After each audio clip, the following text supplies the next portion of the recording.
Welcome to the driver's seat. We're just outside of San Antonio, Texas, where VW is launching the all-new crossover, the Atlas. It's a 2018 model. It's being built in Tennessee, where they built the Passat. Now, the Passat didn't have a lot of success in the mid-size sedan segment, but I think this Atlas is going to have a lot of success in the full-size crossover segment. The Atlas is available in standard front-wheel drive or optional all-wheel drive known as VW's 4Motion. Both are mated to an 8-speed automatic transmission. You have two engine options. There's a souped-up version of the GTI 2-liter 4-cylinder turbo engine that produces 235 horsepower and 258 pound-feet of torque.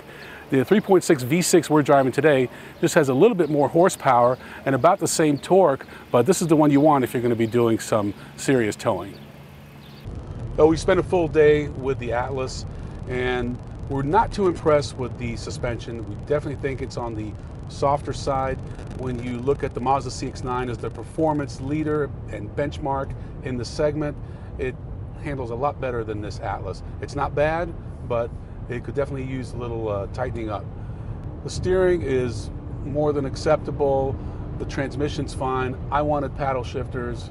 My drive partner said he was fine without them, but if they're trying to position themselves as more of a performance brand, maybe add some paddle shifters.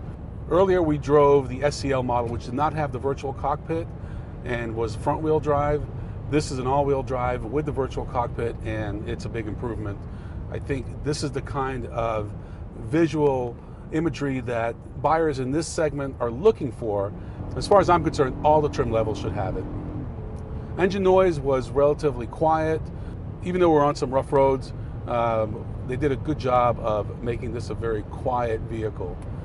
Plenty of room, plenty of space, a lot of headroom, which we noticed.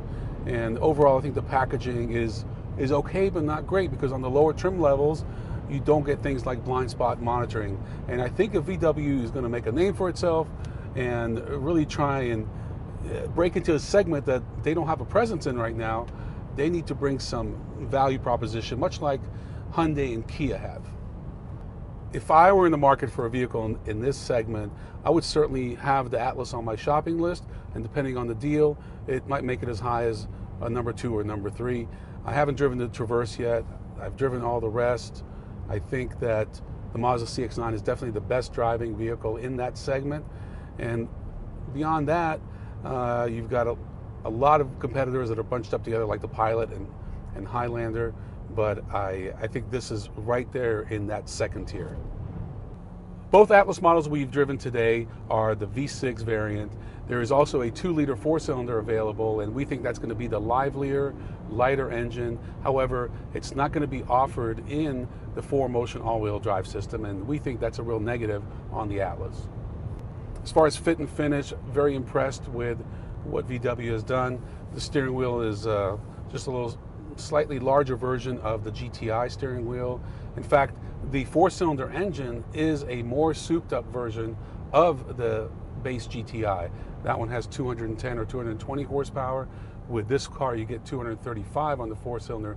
So I really think there's a lost opportunity there for VW to capture some of that GTI fun-to-drive aspect and put it into this car. Without having some of those features, they're missing out. As you can see from this display, the Atlas is a very versatile family vehicle. It also has the ability to tow up to 5,000 pounds with the factory towing package. You know, this segment is filled with some very successful vehicles like the Explorer, Highlander, Pilot, Pathfinder, just to name a few. But I think the Atlas does stand out because it does have that European ride and feel that we expect from more luxurious vehicles like Mercedes-Benz and Audi. I'm Ron Doran. Thanks for watching. We'll see you next time on The Driver's Seat.